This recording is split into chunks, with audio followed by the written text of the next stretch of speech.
Hello neighbors, it's Brad here at eTrailer, and today we're taking a look at installing the Curt 4-pole trailer wiring harness on a 2016 Ford Transit T150. Adding 4-pole trailer wiring harness to a Transit is a great idea if you have a hitch, because if you ever plan on pulling a trailer, you're going to need to get the light sequence to be able to go to the lights on the trailer, and this is a great way to do it because it plugs in directly to your factory style plugs that you have on your taillight. And this one is module protected, meaning any backfeed that might occur from the trailer, it's not going to harm anything on the vehicle. Not only is it module protected, but it also has an inline fuse, so you don't have to worry about any of that causing issue. Now, as far as installation goes, this is pretty easy. You're going to take your taillights out and we're going to be plugging them in there. As far as running wires, if you can't run your power wire through the inside, there are other options, but I'm going to walk you through all of those steps to make sure you get your wiring installed. So let's take a look. Now, to begin our installation, we're going to need to remove our taillights to gain access to our factory plugs, and it's pretty easy to do on this. We just have two Torx bits that are going to be a T20, so we'll get those removed and we should be able to pop our taillight out. Now, with those screws out, it's going to be loose, but there are alignment tabs, and sometimes you get dirt and debris built up in there, so if you need to kind of allow this to pop, you can use a plastic trim panel tool and just lightly pry to where you can get these tabs popped out. There's just the two of these, and it's kind of located right here, so if you need to pry, that's where you're going to go. So now, we'll just kind of peel this back, and we're going to unclip our tail light, separate our plug. So just push on that center tab, and then we can put this aside. We'll go ahead and repeat on the other side as well. Now, our goal is to get to our plug here, and so we're going to make a little cut to be able to pass our plug through. But before we do that, we also want to prep the rest of this. So let's go ahead, we'll focus on getting this threshold out. Now, depending on your Transit, some of them have skid plate here. If that's the case, you're going to probably want to run your power wire, your taillight wire for your passenger side underneath and kind of use the hitch to zip tie it. But we'll be using the threshold here. And to get this popped out, I'm just going to take a pick. These plastic caps are pretty far recessed, and they can definitely build up some debris in them, so just kind of pick at one corner of it and then pry it out. And it looks like there's going to be a total of 5 of these, and that's going to have a 6mm bolt that's located under the cap, so we'll go ahead and get that removed as well.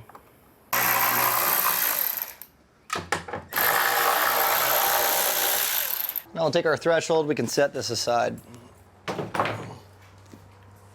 So to get our wires fed to our grommet, this plastic panel, you can just kind of pry that off, and that's going to allow us to kind of push on the grommet to get this to pop out. So what we're going to need to do is grab the yellow, brown, and white wire, and I'm going to just feed this through the hole.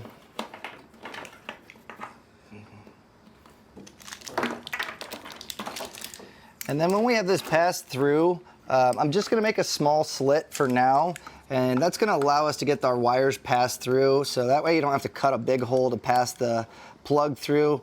Just something small like this will allow this to go in place and our grommet to pop back in. Now, we'll be putting silicone on this later, so no worries about that not being watertight anymore. But with that in place, this is pretty easy. You just take, it's a factory style plug, so it's going to plug in directly to our factory taillight, and then this is going to go into our taillight. So before we do that, this is going to be moving around a little bit as we get the rest of it in place, so we're going to hang tight on getting our taillights back in.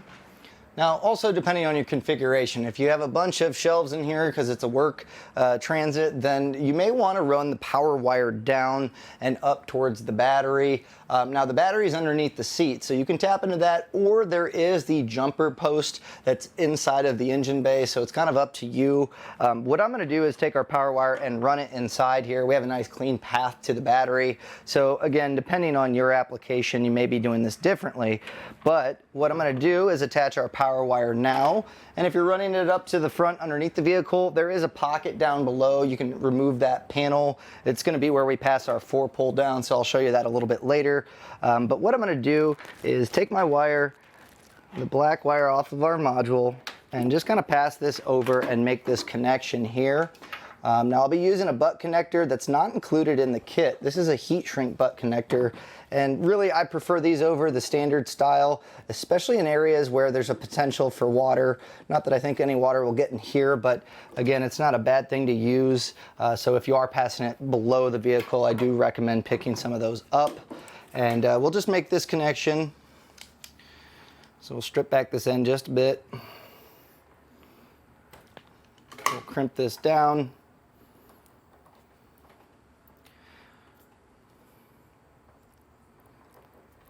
And then with the heat gun, once we get heat to this, it shrinks it down, creating a nice watertight seal. It's also really good at holding the wires together.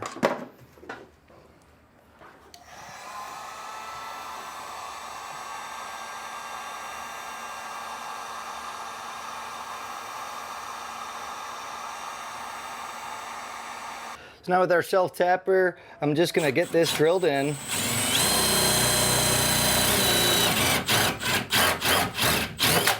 And you don't have to get too tight. The main thing is the ring terminal doesn't spin around. So with that attached, we have our ground ready to go. Now we'll take our 4-pole and we're gonna get this mounted up by the hitch. Now you can use a fish wire to pull this down, but there is quite a bit of a large pocket underneath that we'll just take the plug, feed this down, and this is going to come out to where if you are running that power wire, you'll see a panel underneath, so I'll show you that here shortly.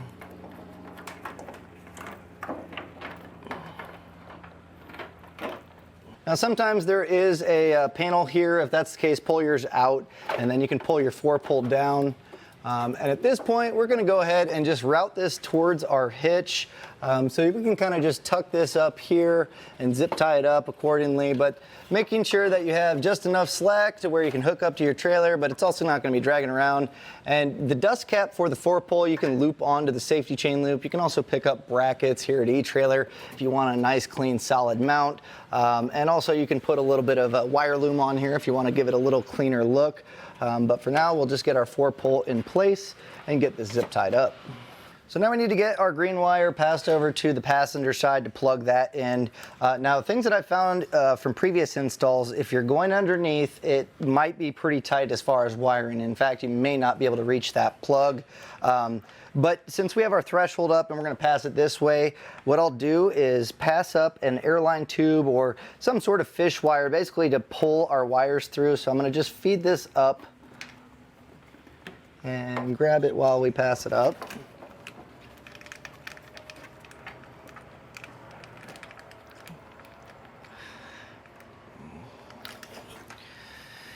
Now, they want you to pass this through this area. Now, the trouble I see with that is one part of the plug will fit through, but the other one's a larger diameter. So you can enlarge this, but I think the better option here is I'm gonna just cut this off. It's gonna make it easier routing it to the other side, and also it's gonna make it a little bit cleaner going through that grommet. So we'll go ahead and we'll cut this off right by our plugs here.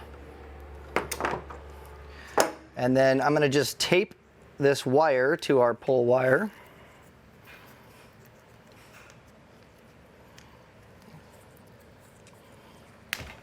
And then we'll pull this through.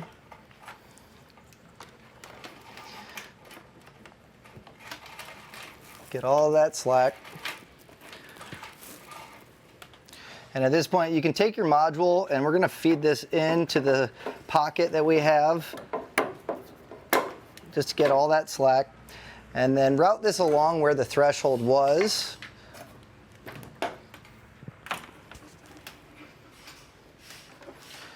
And then we can take this pocket out, and with the fish wire still attached, route it up.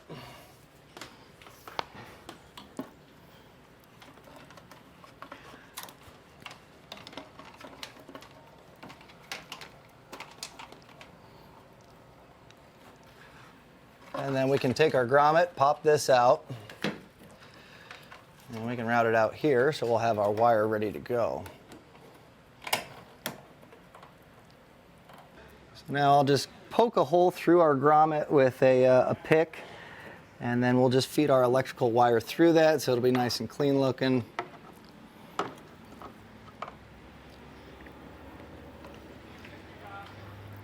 May need to enlarge it a little bit here. And with that pulled through, we can get our grommet in place. And now we'll just strip back this end, and with the heat shrink butt connector, we'll go ahead and get our plug reattached. Now we'll plug this in on this side. And you'll see that there's a decent amount of tension still, so what we'll do is we'll just kind of pull back any of the extra slack that we have to make sure that this is going to be able to sit flat with our threshold. And at this point, we can actually get our threshold put back in place. So now that we have all of our wires ran, we have all the slack that we need, I'm going to mount our module up, and you can use two different methods: double-sided tape on the back of it and just stick it to a flat spot, kind of press it on there for a little bit, and that should hold it up. If you want a little bit of just assurance, you can also run a zip tie through this loop, and that's going to work as well. So go ahead, get that mounted up, and that's just going to keep it from rattling around as we drive. Now with the black silicone that's included in the kit, where we passed any of our wires through the grommet, just go ahead and kind of goop that up. We want to make sure it's a nice watertight seal, and we'll allow that to cure while running our power wire before getting our taillights put back in place. Now you can go ahead and get your panel snap back in place, and then we'll go ahead. I'm going to get my power wire ran up to the battery underneath the driver's seat, and I'll kind of show you the path that I took. So to route our power wire clean, there's a huge cavity that we can utilize to get that up. I just used zip ties as I kind of went along and just kind of made sure that everything held in place. So I've actually gone up and zip tied it just a few spots, and not just to keep the wire from bouncing around, but also there's quite a few sharp edges here, and I don't want the wire to chafe. So having that kind of in place with zip ties is going to kind of keep it in good condition and not kind of fray away at that wire. I just kind of continued along here. I routed down, there is a passageway to go through here, and then eventually made my way up to the front, where we're going to take apart our seat to gain access to that 12-volt power. So let's head up there and I'll show you how to do it. So with our wire kind of pulled up here, we do need to gain access to the 12-volt, and that's going to mean that we move our seat all the way forward, tilt it forward, and this carpeted area, if you just kind of peel that back, we're going to have two 8mm bolts, it looks like, so we'll go ahead and get these removed.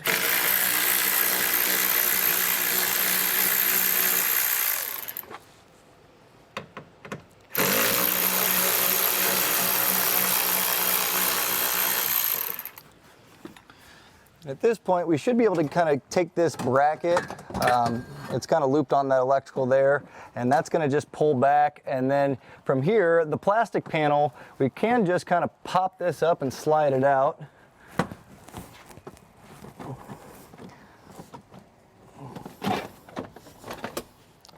And then at this point, we can find that there is a hole here on the back, so you can take your power wire and feed it through there and use some of the factory wire loom to make your way up to the 12-volt terminal, which is going to be a little bit further up. Now our terminal is going to be in the front here, and there's a plastic cap. We'll just pull that back, and we're going to tie into any one of these. It looks like those are also maybe a 10mm. Let's see if it's an 8 first. And that is going to be a 10mm, so go ahead and grab that socket.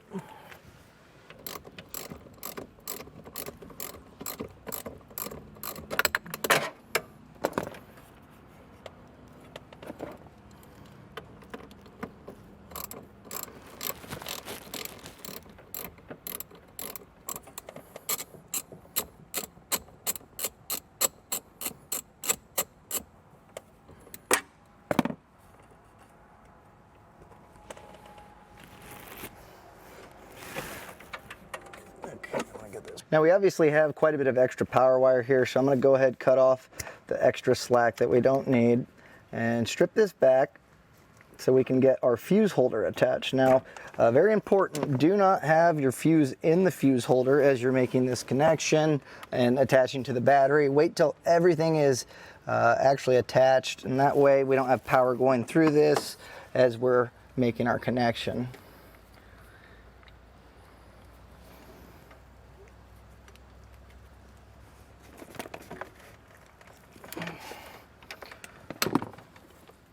Now on the other end of our fuse holder, we're gonna just take this strip back portion off and take your ring terminal and get that crimped on there.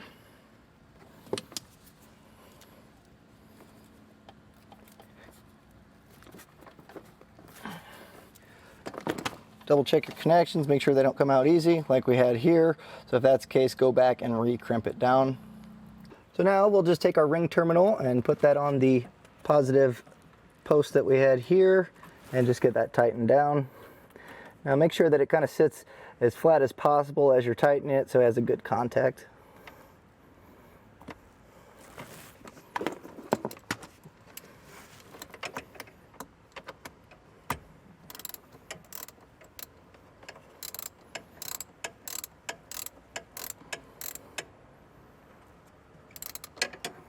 And at this point, we can take our fuse holder and put our fuse in.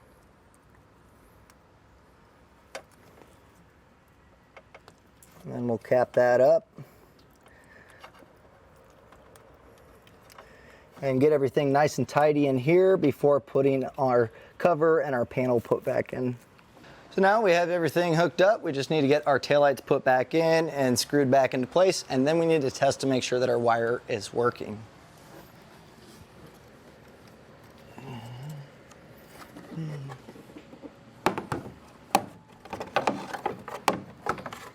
Now to test our wiring, I'm going to be using a 4-pole tester, and this is nice because it keeps it specific to the vehicle. The other way you can test this is hooking up to your trailer and running through the light sequence. Now keep in mind, if your trailer has any faulty wiring, it's possible you can get a false negative. So this is where it kind of comes into play to have that 4-pole tester. But I'll hop inside the vehicle and run through the light sequence. So first I'll start with our running lights. Next I'll do our left turn signal, our right turn signal, and then finally our brakes. With our lights all working properly, all that's left to do is hook up to our trailer and hit the road. And that was a look at installation of the Curt 4-pole trailer wiring harness on a 2016 Ford Transit T150.